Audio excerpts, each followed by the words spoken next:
So it's great to be here. I'm excited to be here. And I want to take you on a journey. I want to give you the equivalent of a double espresso to wake up your mind and eat problems for breakfast. The question I want to answer today is, how do you lead disruption? And it seems like everybody is talking about disruption. But I want to say to you that the age of disruption is the age of history.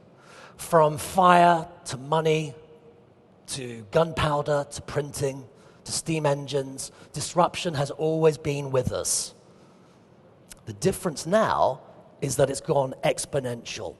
That's what I mean by that is the speed and scale of change has gone from 1, 2, 3, 4 to 1, 2, 4, 8, 16, 32, and so on. If I take 30 linear steps, it's going to be about 30 meters. If I take 30 exponential steps, it reaches 1 billion, which is 26 times around the planet. It took the telephone 75 years to reach 100 million users. It took WhatsApp 7 years to reach 1 billion, and they did it with 55 employees. What makes it even more interesting, though, is they sold for $19.8 billion. Vodafone has a 45-year history, 125,000 employees, but only 450 million users. This is the age of disruption. It's no longer about big or small, it's about fast or slow. So I want to start with a story. About 6 weeks ago, I wanted to interview an entrepreneur in New York. He's actually Danish. His name is Dennis Mortensen. And I got an email from his executive assistant. Her name is Amy Ingram. It was very polite, very professional, and she organized a meeting. A couple of weeks later, I met Dennis. He smiled at me. He said, "I've got a confession. What did you think of Amy Ingram?" I thought it was a strange question. I said, "What do you mean?" He said, "Well, was she professional? How did she come across on the emails?" I said, "Yeah, great. Really professional, really to the point. Why are you asking? It's quite a strange question to ask me." He paused, he smiled, and he said, I'm sorry, I've got to confess. She's not human. She's AI. And the clue is in her name, Amy Ingram, AI. My first reaction was embarrassment. I was thinking about asking her out for a drink. My second reaction was, wow, I need to use Amy Ingram. And this is a great example of the new reality that we're living in. Like most great ideas, you have to fall in love with a problem. Having an idea is like having a baby. So today, a key message is you need to think about pain points and problems. And for Dennis, and I'm sure many of you can relate to this, his pain problem was meetings. Attending meetings, rescheduling meetings. He actually did the maths, and in 1 year, he'd scheduled or rescheduled over 1,000 meetings. Now, 8 hours is only 480 minutes. If you're lucky, you live for 960 months. That's 80 years of age, or 29,200 days. My goal is not to depress you here, but what it means is urgency. And so for Dennis, he thought, well, I'm spending so much of my valuable time on scheduling and rescheduling meetings that this is a problem which I want to correct. And his company, X.AI, has just received $10 million of investment from Silicon Valley VCs. And you're going to see a lot more of this over the next 10 years. It's likely that you'll have AI in your team, and 30, 40 years' time, you might be reporting to AI, which is pretty scary. We have a big problem today. Our planet is under attack. The immune system is under attack. And the numbers tell the story. Record levels of climate change, record levels of carbon dioxide emissions. In the last 40 years, 60% of our wildlife has disappeared. Population, 100 years ago, we had a population, global population of around 1 billion.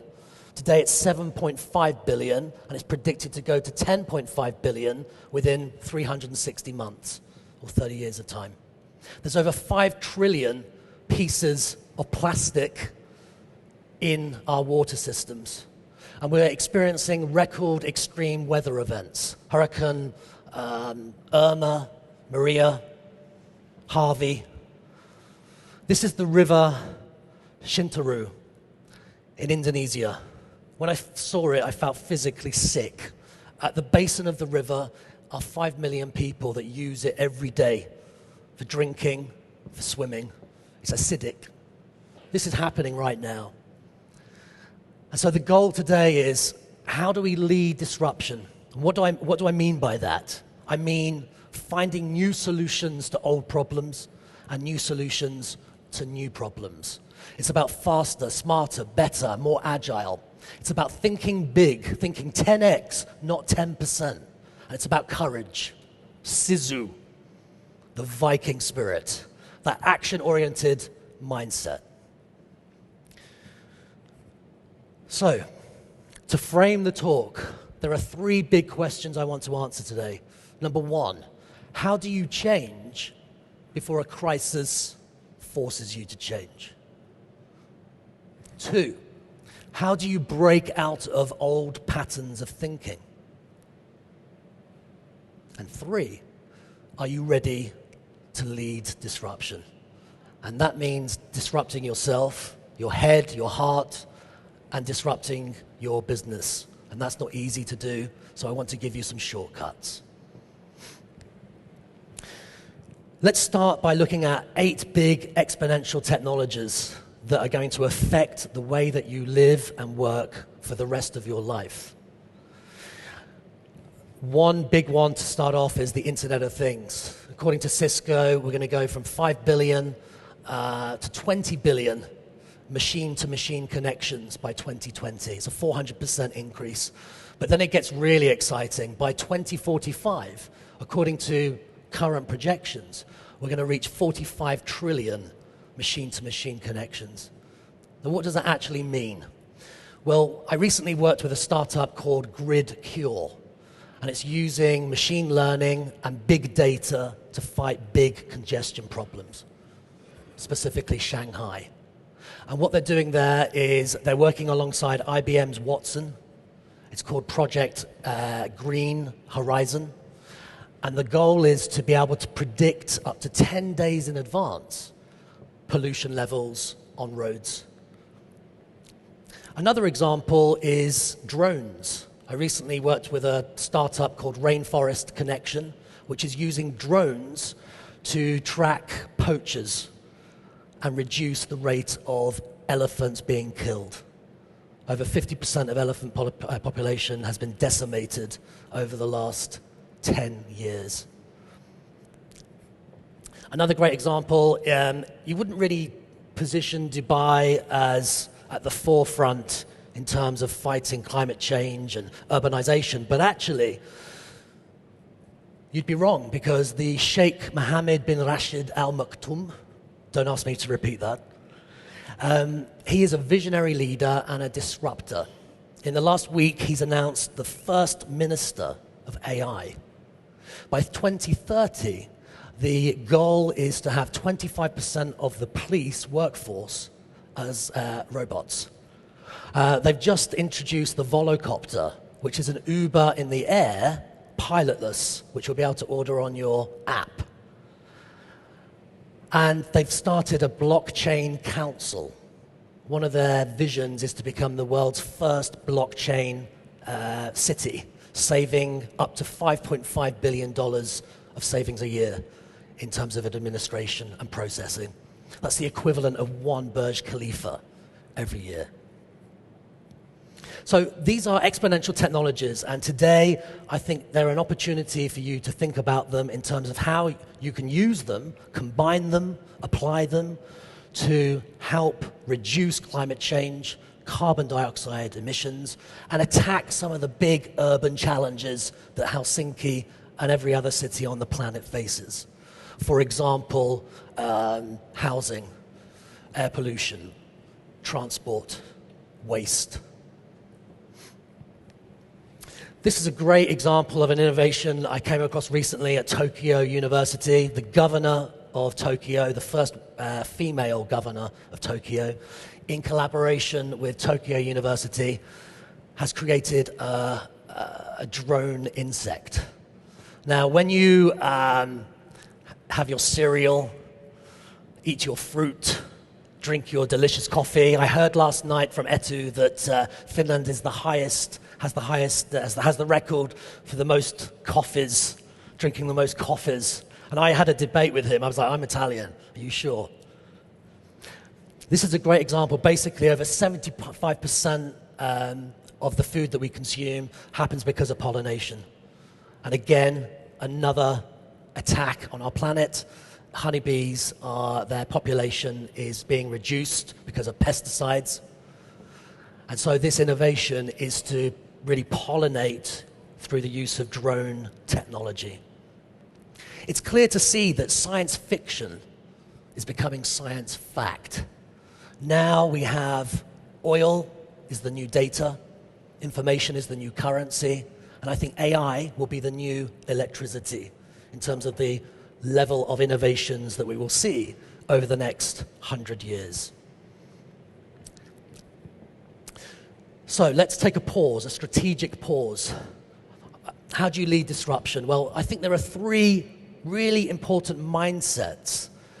And a mindset is a way of thinking. It's your assumptions, your experiences, your cognitive style, the way you see the world. And so the first mindset, which I want to give you, is the day one mindset. And the idea is that day one is a way of a philosophy and a way of approaching your life and your business. What day one means is not business as usual. It means disrupting status quo thinking. It means asking why not. It means testing, innovating, inventing, and iterating. It means that every day is a new day because we can't take the status quo for granted. The second law of aerodynamics, thermodynamics, means that everything will atrophy. So status quo actually is not a strategic option because the law of thermodynamics has proven that it starts to atrophy, starts to stagnate, starts to decline, and it's a slow death. So are we day one or day two? A day two company or a day two leader is the opposite. It's business as usual. There's no urgency to change. Let's carry on the way we've always carried on. Let's continue to operate because things are okay and we don't need to worry about the future.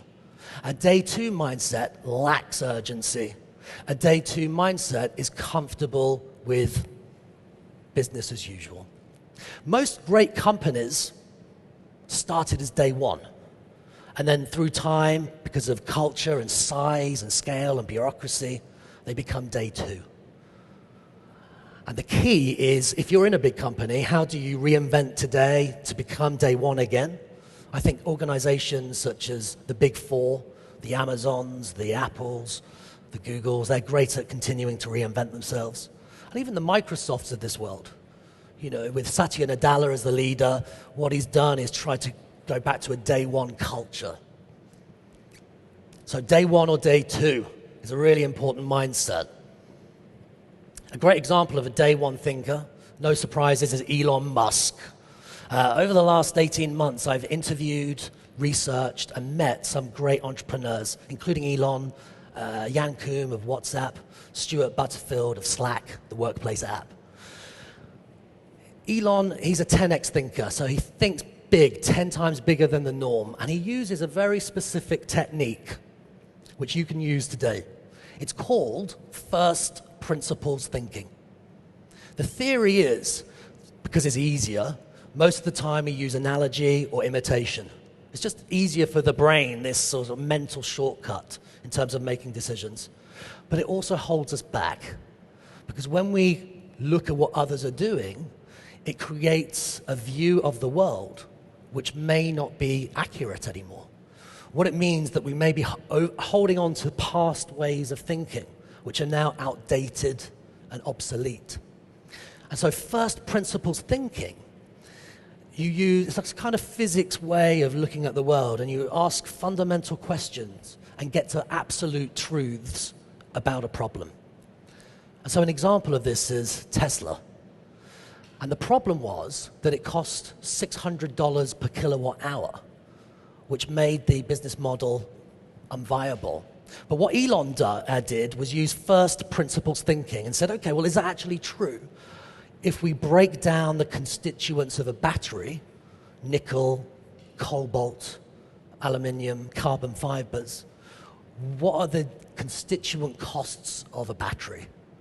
And instead of $600 per kilowatt hour, it turned out at $80. Another example is SpaceX. And over the last 10 years, Elon has disrupted over 4 different industries: aerospace, automotive, solar energy, Hyperloop. He's started an AI organization called Neuralink. With SpaceX, another interesting case study. Again, he applied first principles thinking. The common assumption was it would cost around $65 million to launch a space rocket. That was the industry average. That's what the experts said. That's the minimum cost, $65 million. Elon applied first principles thinking, broke it down to fundamental truths, and ended up launching the space rocket at 90% less cost than what people thought was possible. The lesson, the learning, is that if you want to disrupt, you need to disrupt the way you think, first of all, and challenge assumptions about problems you face. This means asking questions, catalytic questions, that shift your thinking and create what-if possibilities. And so the key message, the number one message so far is day one. Ask yourself, am I day one? Is my culture, my organization day one? What am I going to do to fight for day one?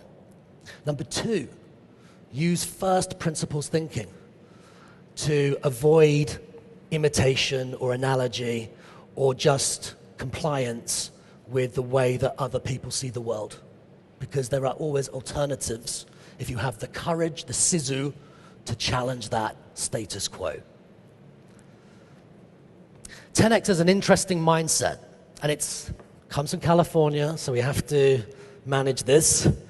But the theory behind 10x is that the truth is, most of the time, people, organizations, governments, city councils think too small.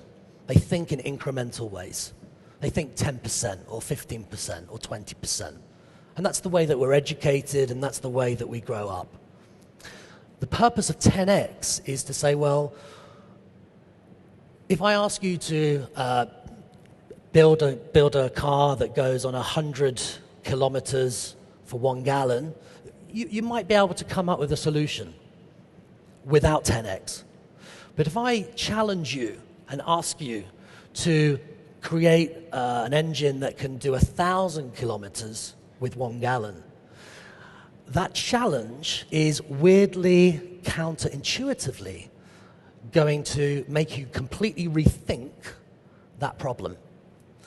And by doing that, by going through that process, that cognitive process of disrupting status quo thinking, you then have the possibility to, from first principles, rebuild, reinvent, reimagine what's possible. And this is a cornerstone. It's at the heart, it's the core of disruptive thinking. Because in a world where uncertainty is here, volatility is here, complexity is here, ambiguity is here, you can afford to fail fast, fail cheap, move on, and use that as a learning mechanism. Here is a breakdown of how 10x thinking works. So, for example, later on today, you put the challenge, the problem at the center, and then you think about the solution and the technology, the exponential technologies I mentioned. And you can use this as a really clever methodology to think bigger, to think 10x, not 10%. Now, an important point. The purpose is not to achieve a 10x goal, because you probably won't, but that's okay. If you achieve 60% or even 40% of a 10x goal, you will still have disrupted business as usual. You will have maintained and been day one rather than day two. The goal here is to create an ecosystem. And for this ecosystem to work, there's 3 ingredients. So like baking a cake, you need great ideas, you need a great innovation process to make the ideas work, and you need investment. And historically, up to now, clean tech is just not sexy. VCs would rather invest in social apps. And that's why when we look at the 4 biggest companies in the world, with a combined market capitalization of over $2.3 trillion, none of them are doing anything in terms of initiatives to save the planet. So that says a lot. I'd like to see a world where we're putting planet first rather than profit first. So let's just do a recap. The first mindset is day one. Are you day one or day two? The second mindset is 10x thinking. This ability to think bigger and bolder with more courage. The third and final mindset is courage. Sisu. The reason I mention Sisu is that when I wrote my book, I interviewed Dr. Emilia Latte from Finland, and she's the queen of Sisu. And when I looked at entrepreneurs and leaders and organizations and policymakers who are thinking big and want to attack the biggest problems in the world, they all have their secret sauce, Sisu. Action-oriented, resilience, and focus. A great example of Sisu is Karen Dolva from Norway, one of your neighbors. Again, she fell in love with a problem. Her younger sister had a terrible car accident. She was only 7 years old and she nearly died. And because of this accident, she had to stay at home for more than 6 months. She was isolated and felt alone, and that has a direct impact on her ability to recover. Karen Dolva's solution to this problem was to create an avatar, a little robot. And the robot goes to school on behalf of the child. So you sit the little robot on the desk. The child can see the class, interact with the teachers and the students through their mobile, and feel part of a community and still feel part of life. Like most great ideas, it's now scaling up. And the company is called No Isolation. And actually, this is a big universal problem. With 7.5 billion people, aging demographics, there's a lot of lonely people out there. We all know. And we've all been probably lonely in our own lives as well. One of the side effects of technology is that it's also disrupting relationships and changing the way that we trust. So this business No Isolation is a great idea of falling in love with a problem and then finding a great solution. And what we'll see over the next 18 months is a no isolation platform for many different types of people. Not just children, but elderly people as well that perhaps can't leave the home.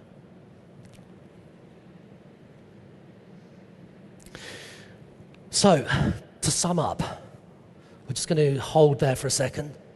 Can we go back one step? To sum up, there's 3 key mindsets which I've spoken about today. And time is limited, so I want to really give you a final call to action. And for this, I'm going to play a short clip and leave you with some final words from one of the original disruptors in chiefs, Steve Jobs. Your time is precious. Don't waste it. Don't get trapped by dogma, which is living with the results of other people's thinking. Don't allow the noise of other people's voices to drown out your own inner voice. Most importantly, have the courage to think bigger, to attack problems. Now is not the time for status quo thinking. It's time for action. Knowing that we're going to die is the single best way of avoiding the trap of thinking you have something to lose. There is no reason to get started. Thank you.